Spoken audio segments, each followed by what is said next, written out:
back with one more down. Today we're talking to Dr. Kenyon Meadows, 1993 graduate out of Chaney High School, fullback and defensive end, longtime friend of mine.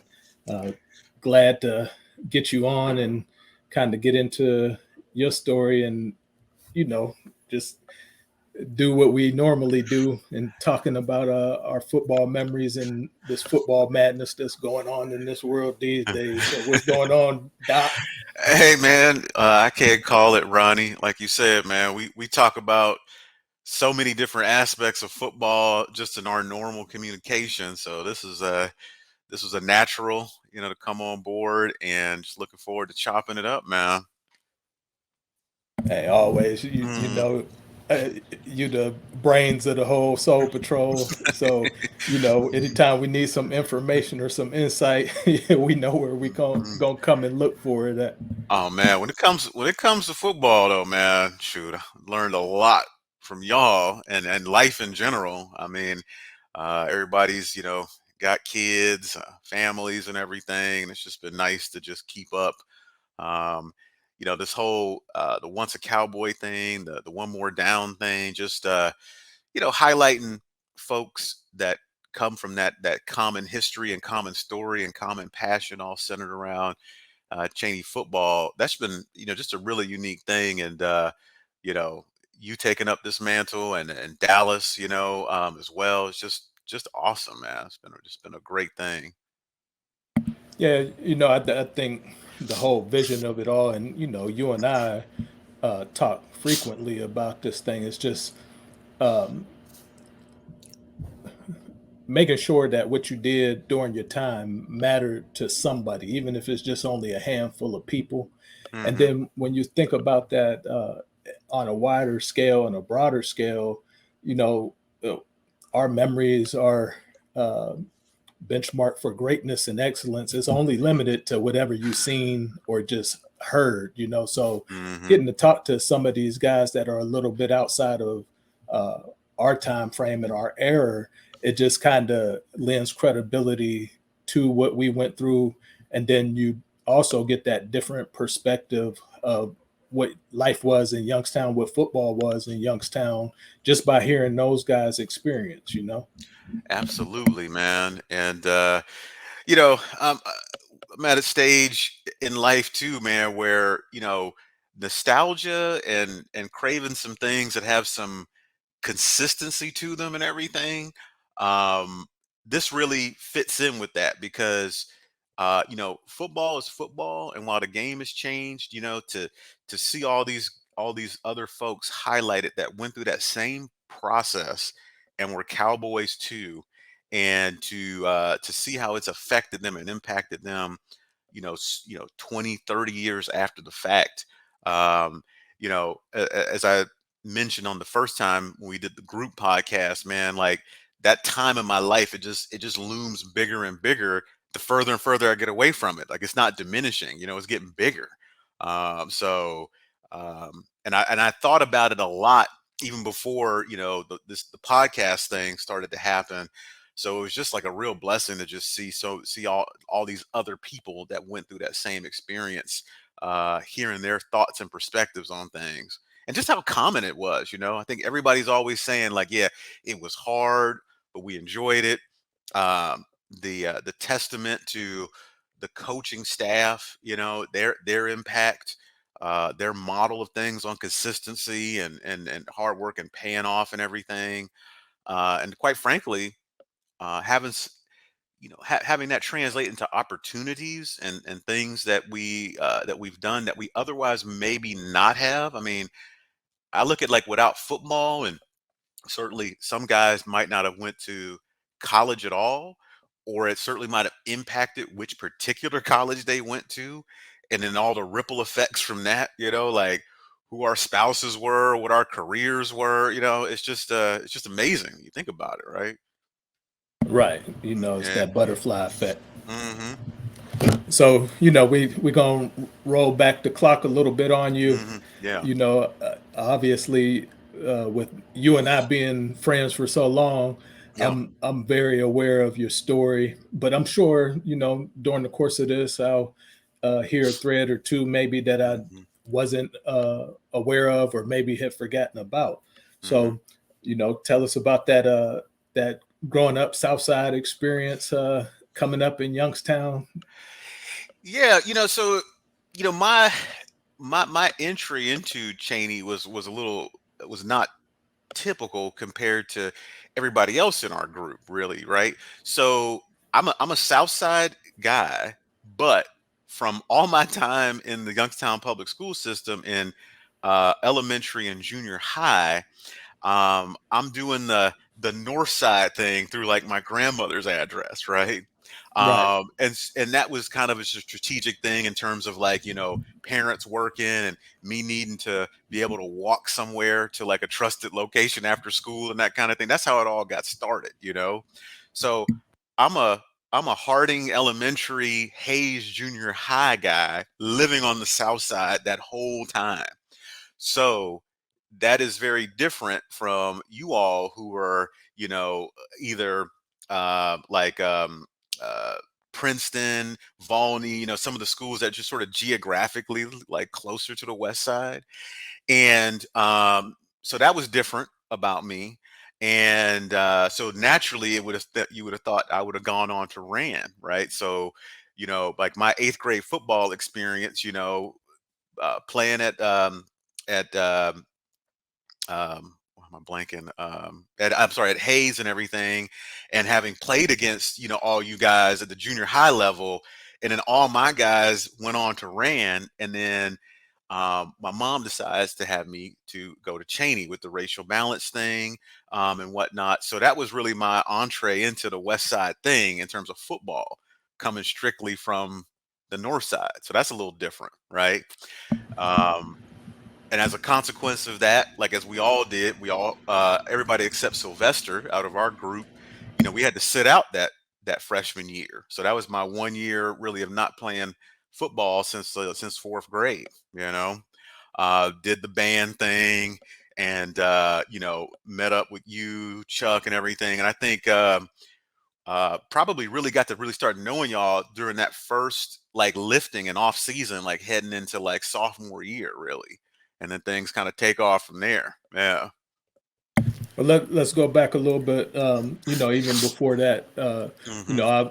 I've known your mom ever since I was in ninth grade, and your Hmm. sister. Hmm. But William Meadows, your Hmm. father, Yeah. who was unfortunately not someone that I had the chance to meet. Yeah. When you go back and talk about mom and dad, sis, and that dynamic Yeah. on Orange Street, and Yeah. you know, matriculating between the south side and the north side. Yeah. Give us a little bit of background on that family home life dynamic. Yeah, man. Yeah. Unfortunately, Pops passed at 12, but so I had him for a time and some real formative years, and you know, him and my Pops was in the Coast Guard, okay, and being stationed in various areas or whatever, stationed in St. Petersburg, Florida, where he met my mom, okay, and so but his side of the family migrated from Jamaica, Queens, New York. So my grandmother and all them, that North Side contingent, they were all had migrated over from Jamaica, Queens. Okay, and so that's how that was. Uh, Pops, hard worker. Um, you know, and to tie it into like football, right? Um, the New York area, as you know, it's kind of more of a basketball kind of thing. And so he was not a football guy himself, but me being a little bit of a bigger kid and all that.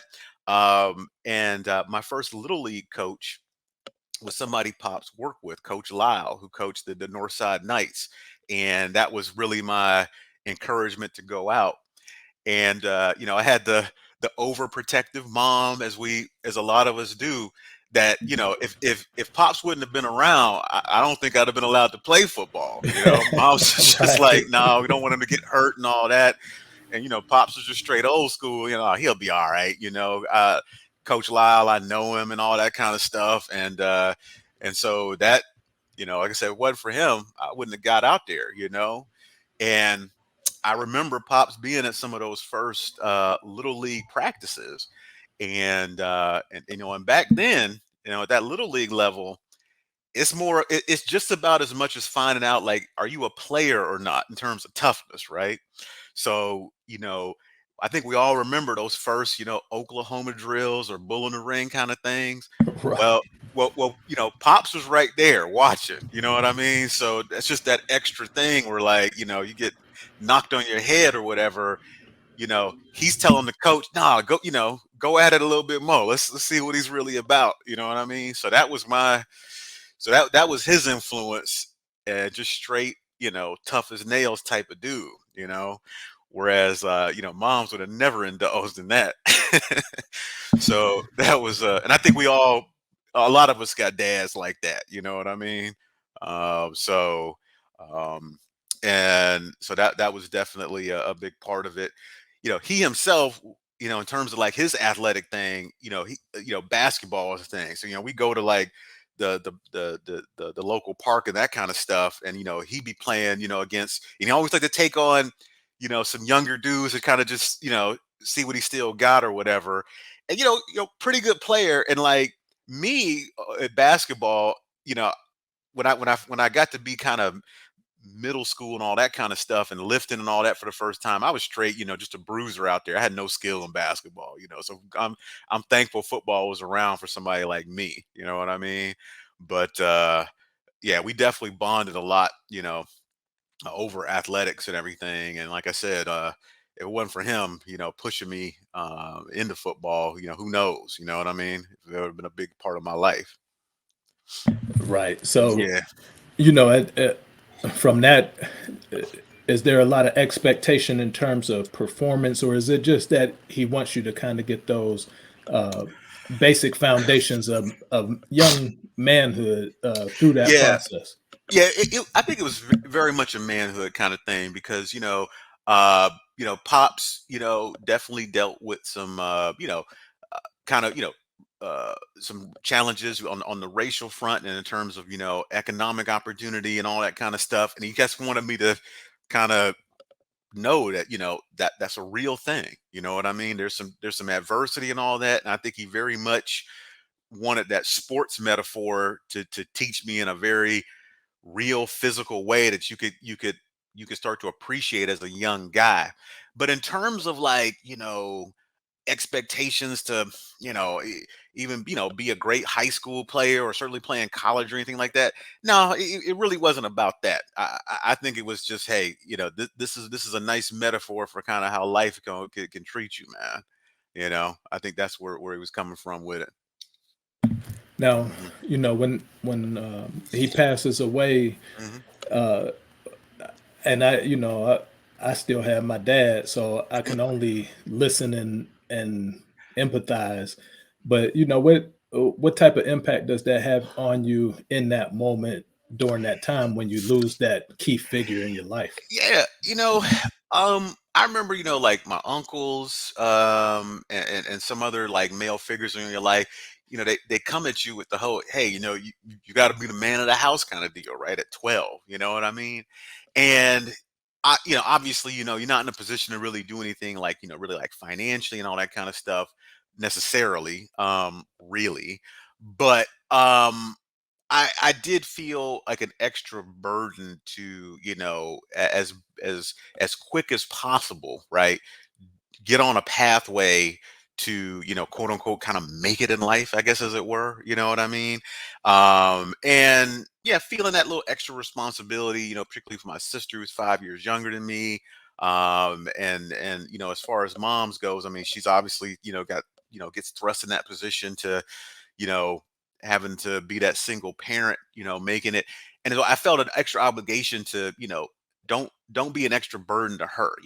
Be a good kid, don't get in any trouble, and and all that kind of stuff. She don't need that in addition to having to be thrust into all this extra role, in the home and whatnot. So that's what I would say was kind of the main impact there. So yeah. Yeah, because when you and I meet and connect, we our first initiation is really just over a haircut. Oh, You found out that I was barbering around the school, and I right. remember, with my grandmother being down in that neighborhood, it wasn't nothing to come down the hill Mhm. and you know, past High Street, and you invite me to your home to give a haircut and start Yeah. sharing, just Mhm. some particulars because with you being a very high achiever and a high academic performer, we didn't have classes together. Right. Because I couldn't remember if that first cut was at my house, as at my house, or if it was in the locker room. I know we did some in the locker room too. I think. Then used to fade Yeah, through. but Yeah. I I Yeah. I'm sure we did That, some in school, but yeah. That I first one was certainly that. remember that first one Hmm. in the cellar, just Yeah. giving a quick cut and talking and really kind of Right. getting to know some details about each other. Hmm. And that's for me, that's where that bond between you and I really started and Hmm. connected and became more than a superficial thing that was just what Right. school is. So Correct.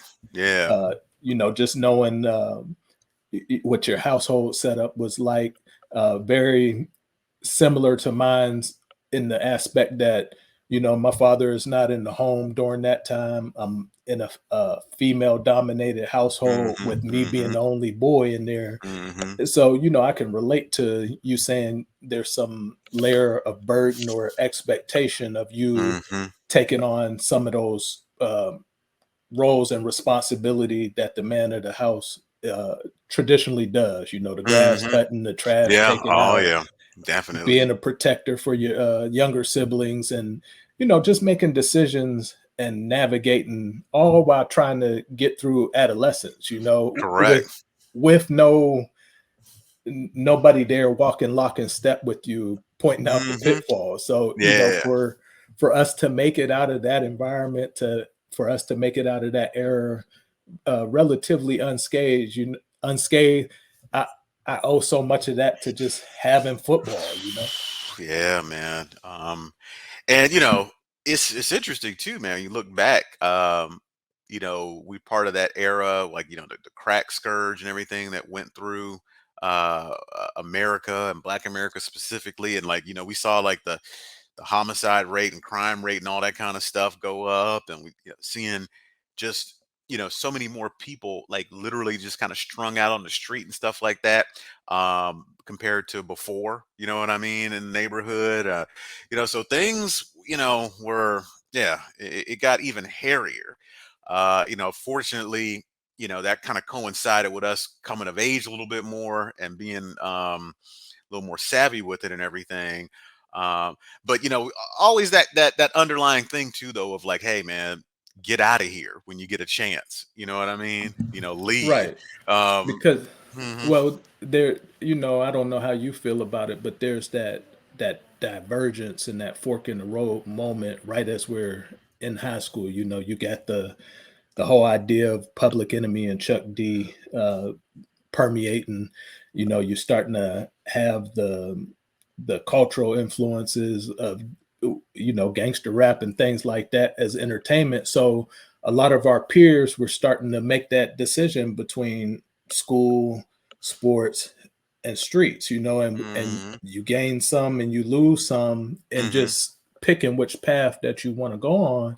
And to be quite honest, I don't think any of us were a lot of degrees of being able to walk down any one of those three paths in terms of whether you're going to Mhm. be an academic, high achieving kid, if you're going to choose to just be an athlete and have something to do in school with sports, or if you're going to choose to go with that conglomerate that is picking the streets and try to make money Mhm. when there's a lack of resources. So Mhm. you know, um, as we're coming into Chaney, and we don't get to play that ninth grade season, we're basically getting our first chance and cutting our teeth as 10th graders, Yeah.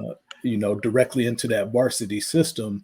I imagine that you may have been a little bit more prepared than I was because you had played a little bit more recently than I had. But when for that 1990 season, as we're getting out there, what are you thinking about in terms of your prospects for PT or just contributing? Yeah, it was, not playing that ninth grade year. I mean, it's pretty impactful, right? Because uh, the familiarity with the system, having missed the opportunity just to kind of get some knocks, in and get a sense of the competition and all that. So you're a little bit behind. You don't have any traction with the coaches really. So yeah, the thought process was, hey, you know, certainly I that I could play some special teams, and I thought I could get some spot duty with varsity and everything. And some of that was influenced by the fact that, in the immediate time coming into Cheney, like when we were um say sixth, seventh, eighth grade and that kind of thing, Cheney, when it was on my radar, they had struggled. They weren't a very good team and everything. And so, they're losing to the Rands and stuff like that. And like I said, I'm playing with a lot of these guys that have traditionally been beating Cheney, and so I'm like, okay, I should be able to go over there and play. I would think. And so that was the goal, which is exactly how things kind of played out. Starting off on special teams, getting a little spot duty on the offensive side of the thing at fullback, and getting more of that as the season wore on, getting into the rotation and everything. So it went, kind of as expected, to be honest. That first year out there. Right, because that first year you're playing inside backer and Hmm. fullback, Right. and at various points in the season, you were one of those first sophomores that was trusted to really get out there in game situation in terms of getting some time at fullback as a lead blocker, and Right. really getting into the middle of some varsity contests.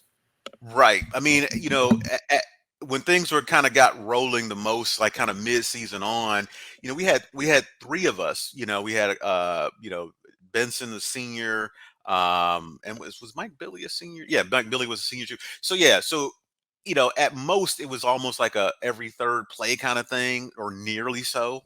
With Benson and Billy getting the majority of the carries, but I was happy to get in there and block, and like I said, and so I knew that coming into that junior year, I should have an inside track, at the fullback spot, and the inside linebacker thing.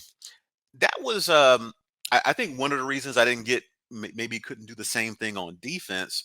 That was a position change for me. I'd always played, D tackle and D end, so to stand up on defense, that was a switch, and that was just one that the coaches kind of thought, like a lot at that high school level, a lot of the running backs, fullbacks kind of thing. That's kind of their natural thing on the other side of the ball, is to play backer, and I think that kind of factored in, but that kind of put me a little bit behind the eight ball, I think, in terms of being able to get some traction there, just being out of position, honestly. And I kind of made it up in my head. I was like, yeah, I want to get back to to playing with my hand down, coming in that junior year, Right. Yeah. So, like, when you think back to that time period, how is the adjustment to a program that has a lot of discipline in it for you? Yeah, it was good to go through the off season, and then the conditioning. So like the lifting during school, that was one thing, to just get acclimated to like that level of expectation, and showing up in accountability, right? And then the relatively rigorous, July conditioning and all that kind of stuff, because yeah, things were a little more loosey goosey, um, prior to that, right? And so I think I'd gotten acclimated so that by the time the pads hit or whatever, you knew, like, hey man, you can't be late to practice. If you miss a practice during the week, you're not gonna play, and all that kind of stuff. So it was good to me. And one other big factor with me, as everybody on the team knew, I was a big church guy and everything like that. So like very much like a rule follower type of dude in like my personal life and everything. Right. So that part of it kind of felt natural. Whereas like it was interesting, like particularly like at the junior high level, there was a lot of competition and a lot of pride at like being a good athlete and playing and all that kind of stuff like at Hayes or whatever, but it was sort of internally driven by us as the players, right? Like you wanted to be a good player almost to like not get clowned for not being a good player because we would just rip on each other like, oh, you can't start or you're sorry or this and that. So it was much more of an internal thing to be like to show that you were a good player as opposed to like the coaches being on you. You know what I mean? So that was a little bit of a change too, for sure. So we gonna talk about you, as an individual. Of course, we were Hmm. brought up in a program that was team first, and Yeah. no fingers in the air. Hmm. Pull your socks up, and Yeah. don't draw attention to yourself. But we're grown now. We're a long way away from that, and you were definitely one of the ones that always had the number one up in the air whenever you could throw it in there. Right. Right. So junior year, we 1991, our team goes 9-1 in the regular season, Mhm. first playoff team in the school's history, Yeah. and you are a big factor on that defensive side of the ball. You're fourth on the team in tackles that year with 65 tackles. You lead the team in sacks with 5. You got a couple fumbles caused during that season, Mhm. and then you are one of a three-headed monster in terms of lead blocking for all Ohio tailback and Sylvester Patton, with Mhm. yourself, Mike Billy, and Jason Benson. Really clearing holes and giving up your body and Oh, sacrificing yeah, definitely. for those yards for him and Damon to be gained. Mhm. Um, now, uh, senior year, a lot of those guys are gone, but you still come through. Definitely one of the leaders on our team. You're a captain. Mhm. You still are very productive on defense. You got 70 tackles, another 4 sacks during that regular season, but they start giving you the ball a little bit more, especially in short yardage and goal Yeah, line for sure. situations, Yeah. and you end up with 5 rushing touchdowns. Um, what was your preference? Was it defense or was it offense? Yeah, I mean, from the time I've played, right? So at the little league and junior high level, I was on the offensive line, right? So so glory on the offensive side of the ball was never really a thing for me. You know what I mean? Um, and I don't think it was ever really a consideration to put me on the offensive line at Cheney. I don't think that was ever really a consideration, even though as I was big or bigger than some of our linemen, you know what I mean, at that time or whatever. Um, but I've always been a defensive guy, and you know what that means, right? Like you get more satisfaction out of tackling folks and shutting people down and all that kind of stuff. So yeah, the offensive side, nice bonus and that kind of thing. But I was happy, like I said, to contribute on D. And whenever I watch highlights and that kind of stuff, it's cool to see the touchdown stuff. But I'd rather see a sack or a strip or a big tackle or something like that. That's what I get my satisfaction out of when I look at the contemporary like pro players back then that I idolized. It was Lawrence Taylor, and then like during that early '90s when we were actually playing, Derek Thomas was like that was my number one guy.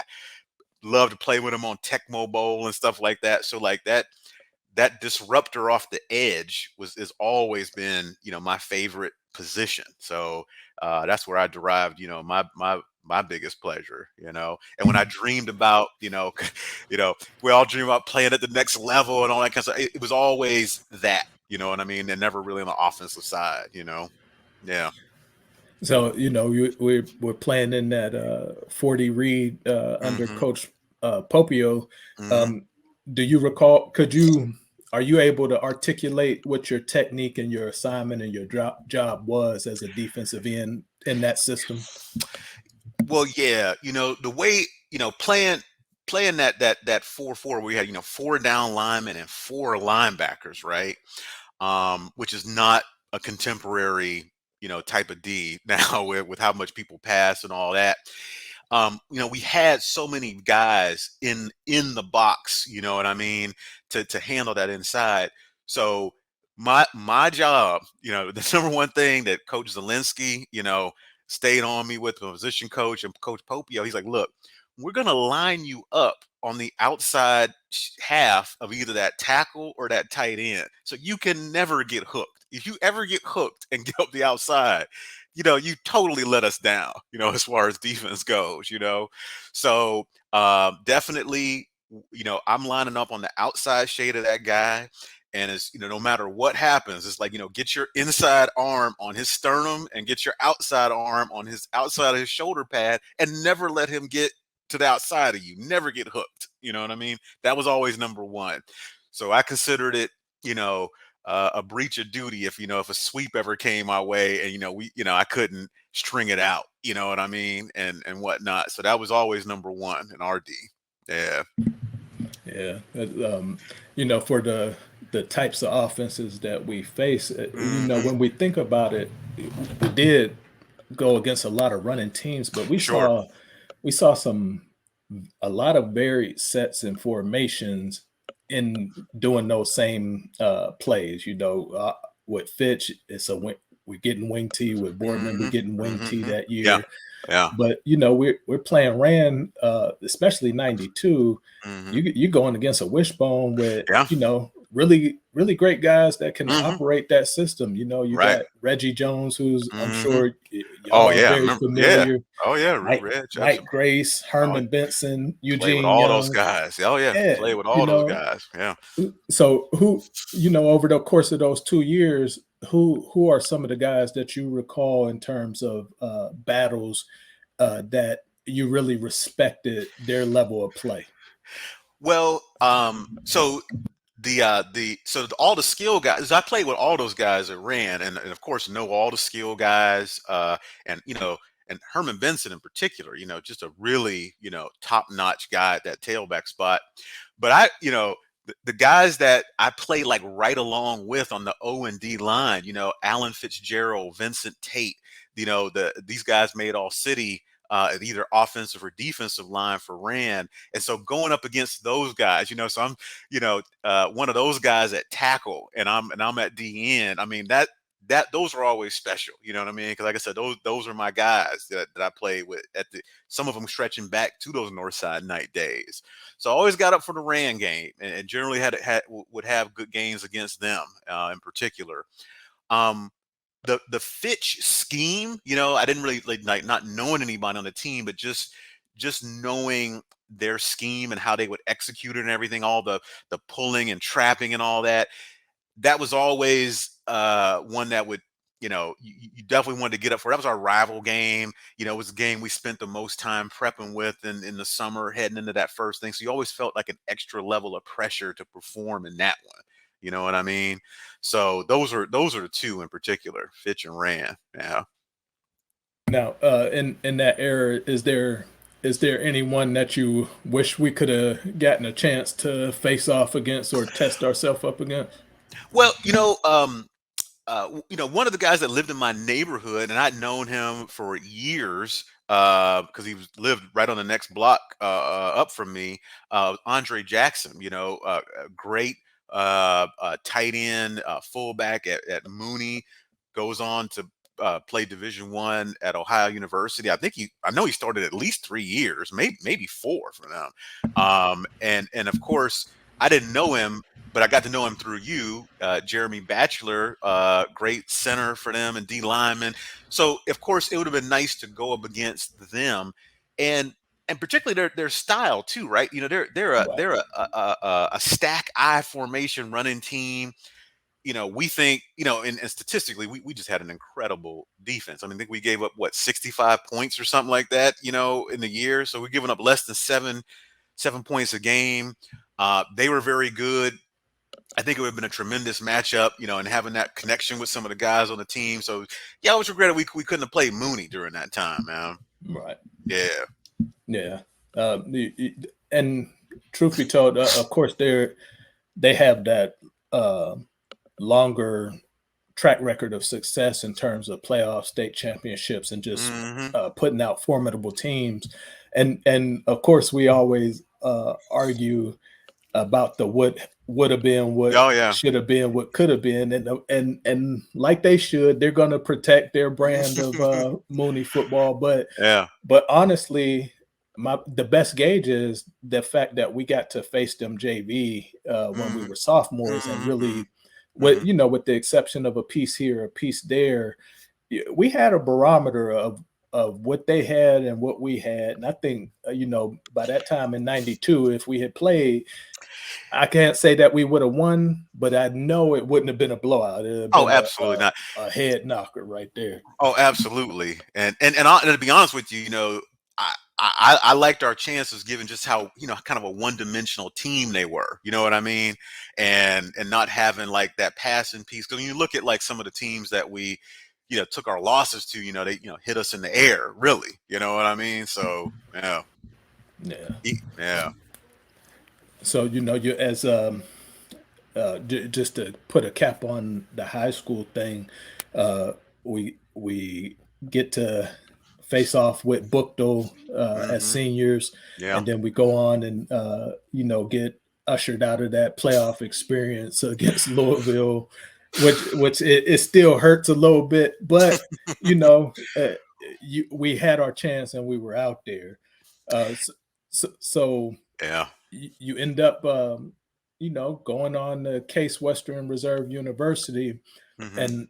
and of course I know the reason why, and then what was the attraction for you, but eh, I just want to touch on just how as great of a football player as you were.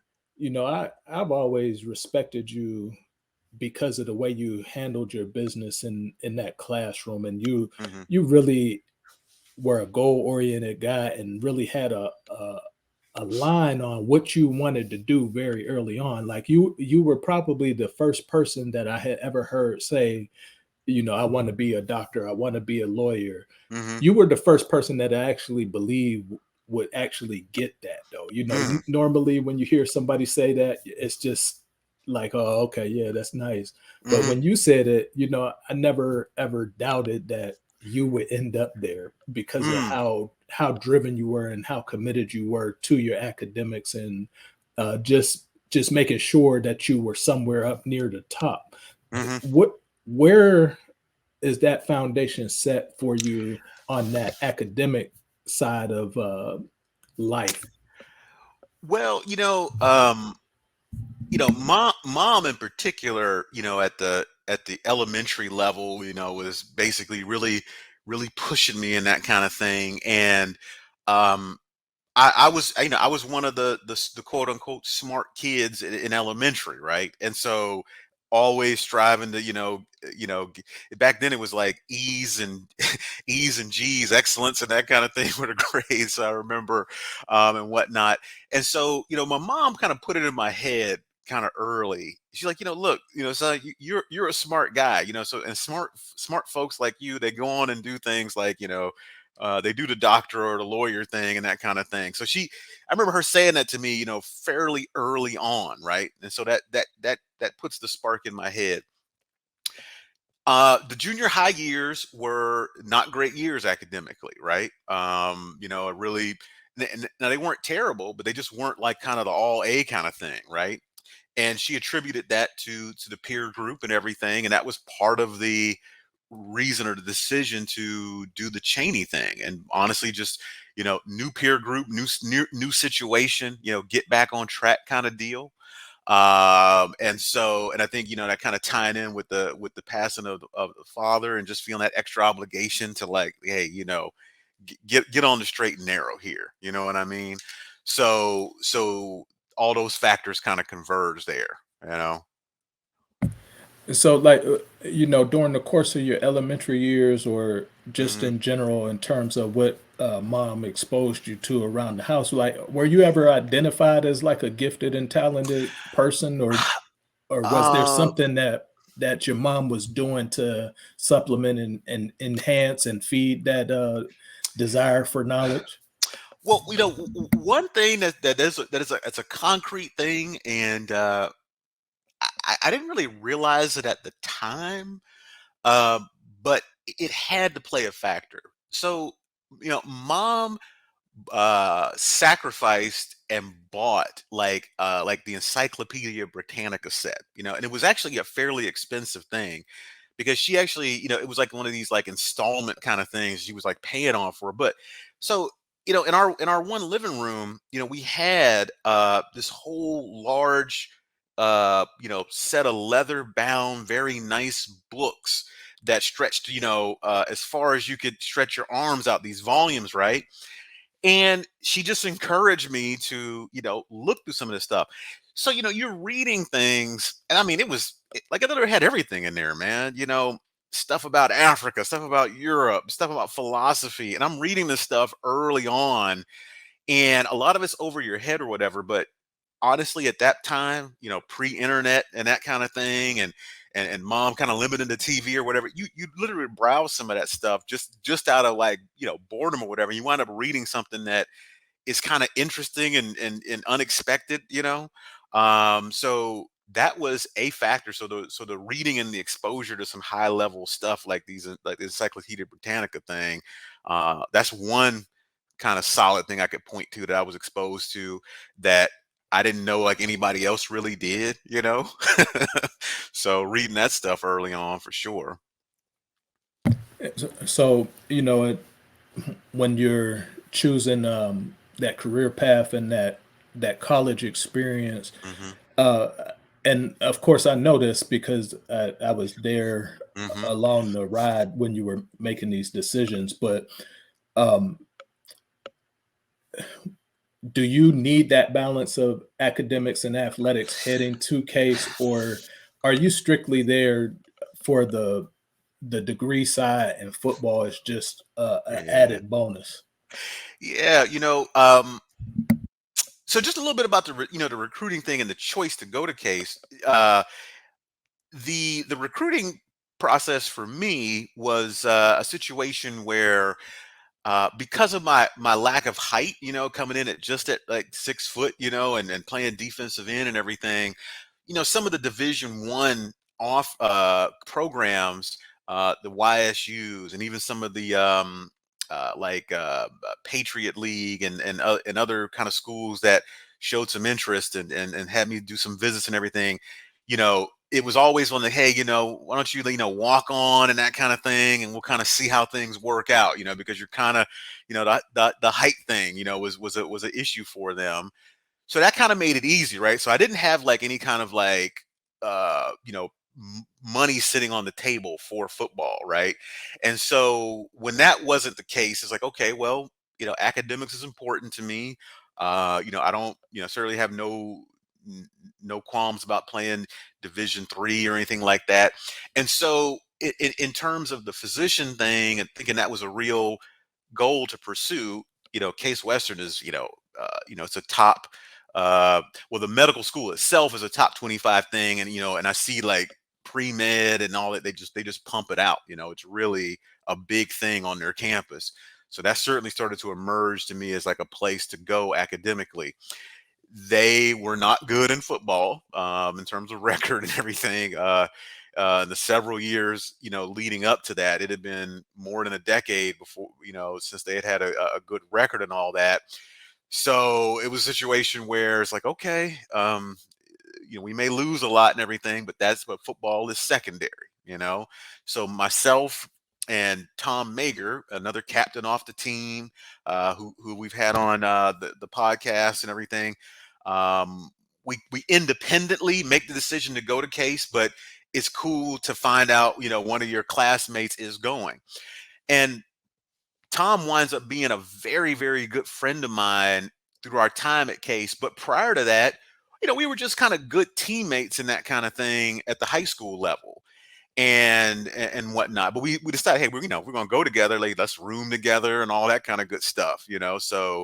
Um, so it played a small factor in terms of just a comfort level, having somebody that going there.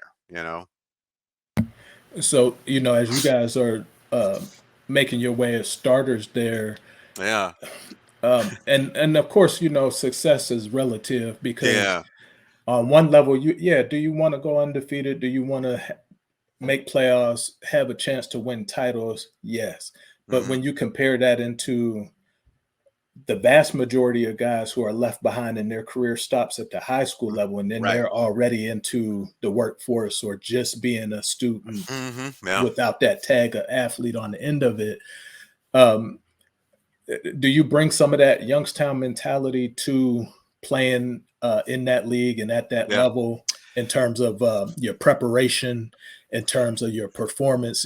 Kind of, can you yeah, give an insight and a descriptive view of how you're approaching these games, and you know what type of effort are you yeah, uh, displaying, because you yeah, end up being recognized as an academic All-American, hmm which means you got it done in the classroom, but also you did it on the field too. right. So you Yeah, so know my story's a little interesting there. So we show up, for summer camp freshman year and everything.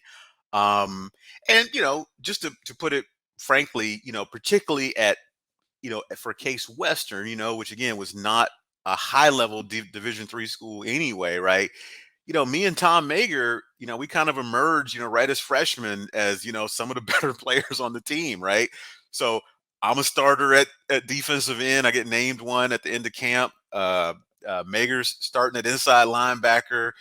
And and again, we're good players. I certainly think that sort of totally dedicating ourselves, probably could play, D2, 1 AA kind of level, for both of us kind of deal. So we get there, we're starting. I get concerned about the the academic rigor at Case Western, and the time required that's going to be coming along with football. And the reason I start to get concerned is, as the students start to populate on campus, and I see, like, everybody's got a PC, everybody's seems to be so much further ahead in terms of like what their expectations are and all that kind of stuff.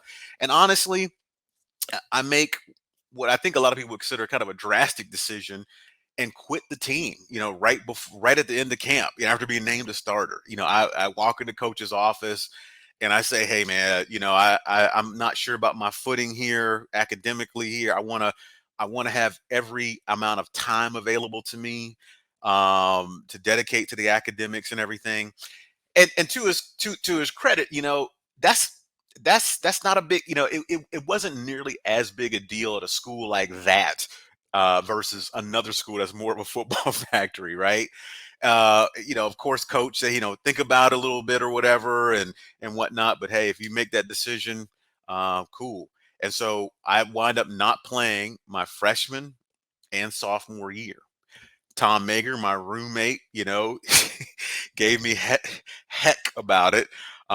He's out there playing, he's starting. They go 1-9 and 2-8. The 2 years they're out there. I'm studying. While he's out at practice and everything. And eventually, after a couple of great years academically and knocking out some of those pre-med requirements, the organic chemistry class, that's always the killer sophomore year, and getting through all that, I'm like, look, I can handle this and I can get back on the field. And I mean, that once that decision was made, the sort of off-season self-imposed, training program I put myself through to kind of get back into shape and all that kind of stuff and get out there. That was a really, pretty incredible time. And then, we get back out there on the field. I'm able to make all conference, and I'm not gonna say I didn't skip a beat, getting back out there per se, but um, you know, by that point, coming out of high school, right around 210, I'm at like 235, 240, pretty, the most jacked I've ever been, in terms of size and strength and all that kind of deal, and really contribute. And then kind of the same thing senior year, where we actually, go 5-5, which is the best record, we had in a while up there. And actually, beat the team that, and actually win the conference, because we actually beat the team ahead of us that was like 9-1, but we actually had more conference wins than them, and it was our rival Carnegie Mellon. So that was like definitely like a highlight, on that level. You know what I mean? And yeah, and to be recognized as an academic All-American along with Tom Mager too. He was a first team academic All-American as well. So and he goes on to medical school at Ohio State. So it all wound up working out, even though it was not uh, the traditional route, as it were. With only putting in 2 years. And interestingly enough, right, had another year of eligibility. Theoretically, like I could have played as a freshman in medical school there. I go on to Case Western Medical School, so I'm still on the same campus. Actually thought about it for a hot second, but didn't do it, and that'd have been tough. Med school and trying to play football, that would have been kind of a crazy one. But anyway, yeah, So for that competitive spirit on the athletic football side of it, yeah. and then the competition spirit on the academic side, is there a correlation between the two, or are they compartmentalized and one is in this box and the other is in this box? Well, I'll be honest with you, man. The, the Case Western on the undergraduate level with the pre med thing, it's actually pretty cutthroat. When you talked about like how talking to you, talking to Sylvester, Mark, you guys playing football where there's some money on the line, scholarship money, and particularly at that D2 level. When you explained to me how it's this partial scholarship thing, and your amount of money can go up every year based on how you. So that leads to a certain level, right, of kind of cutthroat mercenary-ish kind of thing going on, right? And at the D1 level with those scholarships, I mean, it's a year to year thing, right? Really, when it comes down to it, right?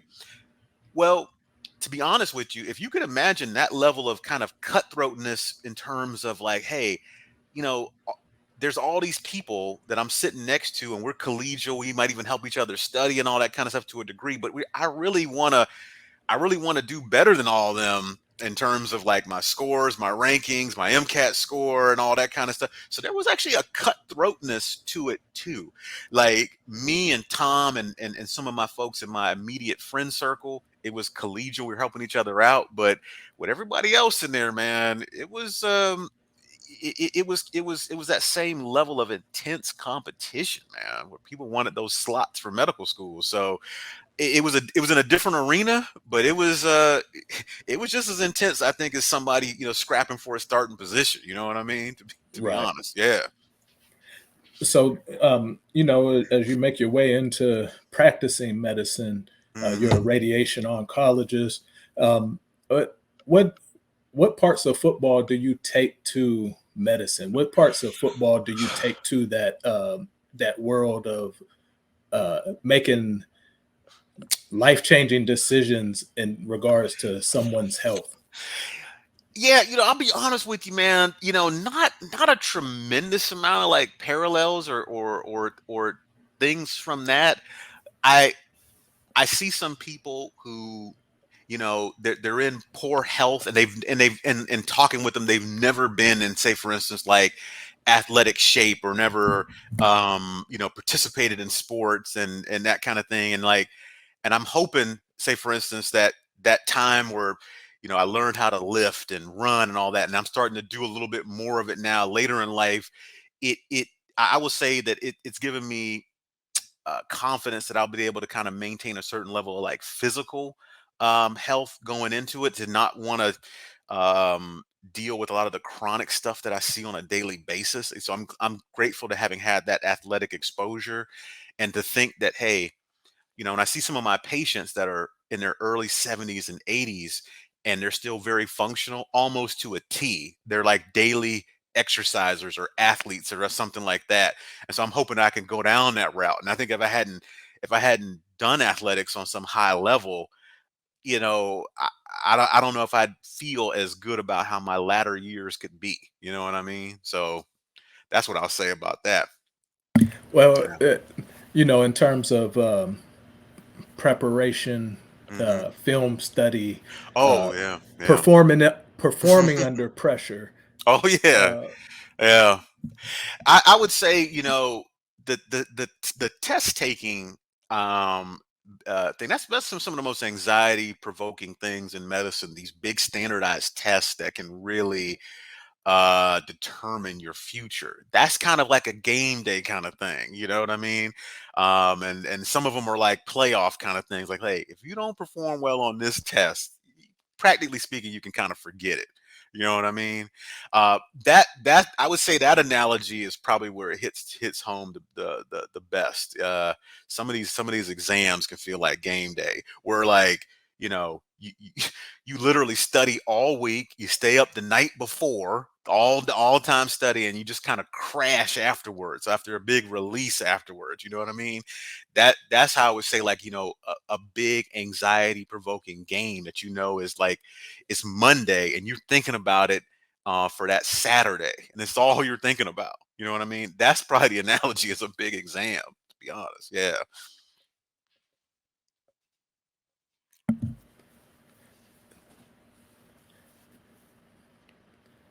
now, now, do you take any lessons from playing and performing and having those experiences? Does any of that come into play as a husband or a father? Well, I oftentimes reflect to my wife and my two daughters. Um, they've heard me talk about my football experiences. When I try to get my daughters to, like, at least try to be fans of the sport, and I'm showing them stuff and having them try to watch games and that kind of thing. It didn't really take, but um, and I try as best I can, to try to prepare them for the hard knocks of life, and I talked to them about how football helped prepare me. So I've talked about it numerous times, but I will admit, there's a certain level of disconnect, when you're talking to girls, that you can't really get them out there and put the pads on or play little league, or any of that kind of stuff. You know what I mean? But I've tried, but they're girls all the way through and through in that regard. Right. No, when you look back in totality and are able to reflect on your success and your achievements and your preparation for this point of your life, what are the best parts of that football experience for you? Well, I mean, it, the I compare things like the double sessions, the conditioning and stuff like that. And as I've read books on things like, Navy SEALs, and any of this kind of extreme physical type stuff, because let's just be honest, right? I mean, we got ran, until people are throwing up, you know what I mean, and all. And so, what's the purpose of that, right? And the real purpose of it is that, so when you get told to do something, that your immediate instinct is like, oh, man, that's really a stretch, or that's really kind of impossible, or that's really going to be you've already done something in your life that you've been pushed beyond what you thought you ever would do. You know what I mean? And so, when I think about uh accomplishing something that not many people can do, and so some people say, hey, the doctor thing, yeah, sure. But man, I would say being able to survive running 140s, and vomiting twice throughout the time, and just getting back in line and keep that. I, I'm not sure if that's not harder than the doctor thing. You know what I mean? And it's good to Right. it's good to have had that experience in your life, so you can look back on it and be like, man, I survived that. You know what I mean? I can survive this other thing. So yeah. Now, game wise, which would you consider your both? your best memory and your most important memory in your football career at any level? I think honestly, a game that just just comes to mind when I reflect on things. It's not it's not the Fitch games, which were great games, and had a tremendous amount of significance for our rivalry. But it's tough for me to not shake that Booktel game, man. You talking about a two-time defending state champion.